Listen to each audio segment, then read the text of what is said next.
perkenalkan nama saya Nabila Putri Haryanto, absen 22 dari kelas 12 MIPA. Di sini saya akan menjelaskan tentang pelaksanaan politik luar negeri bebas aktif Indonesia. Yang pertama, politik luar negeri Indonesia pada masa demokrasi liberal.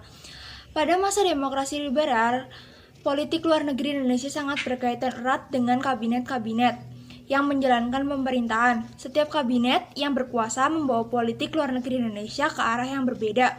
Perbedaan arah tersebut yang sering menimbulkan pertentangan dan berujung pada jatuhnya kekuasaan kabinet itu sendiri. Ketahui bahwa sesudah Perang Dunia Kedua, politik dunia ditandai dengan munculnya dua kekuatan yang saling bertentangan, yaitu Amerika Serikat dan Uni Soviet.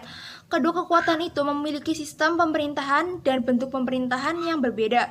Amerika Serikat dengan ideologi liberalisme dan Uni Soviet dengan ideologi komunisme.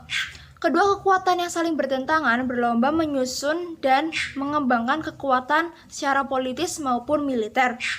Situasi pertentangan ini disebut Perang Dingin. Semua negara dituntut untuk memilih antara blok barat atau blok timur. Kembali berubah pada masa pemerintahan kabinet Baharudin Harahap. Pada masa itu, Baharudin Harahap berusaha menjalankan politik luar negeri bebas aktif dengan condong ke barat. 2. Politik luar negeri Indonesia pada masa demokrasi terpimpin.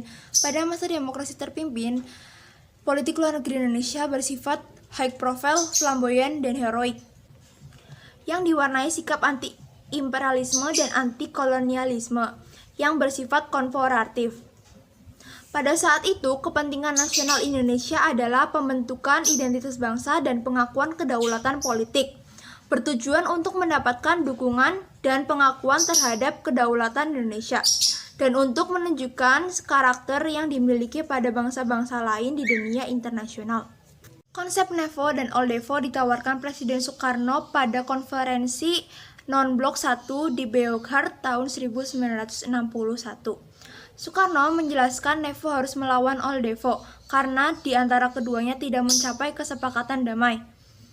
Pada konferensi Non-Blok 2, Soekarno menjelaskan kesepakatan damai hanya dapat dicapai ketika negara berkembang memilih kekuatan yang sama dengan negara imperialis, dan untuk mewujudkan itu harus memiliki rasa kesetiakawanan yang erat. Pada masa ini, politik luar negeri Indonesia lebih condong ke negara sosialis, Uni Soviet dan Republik Rakyat Cina. Ketika hubungan antar Republik Rakyat Cina dan Uni Soviet memburuk, Indonesia lebih memihak kepada Republik Rakyat Cina dan negara yang sehaluan dengan negara tirai bambu. Sekian materi yang dapat saya sampaikan dan saya jelaskan, kurang lebihnya mohon maaf. Wassalamualaikum warahmatullahi wabarakatuh.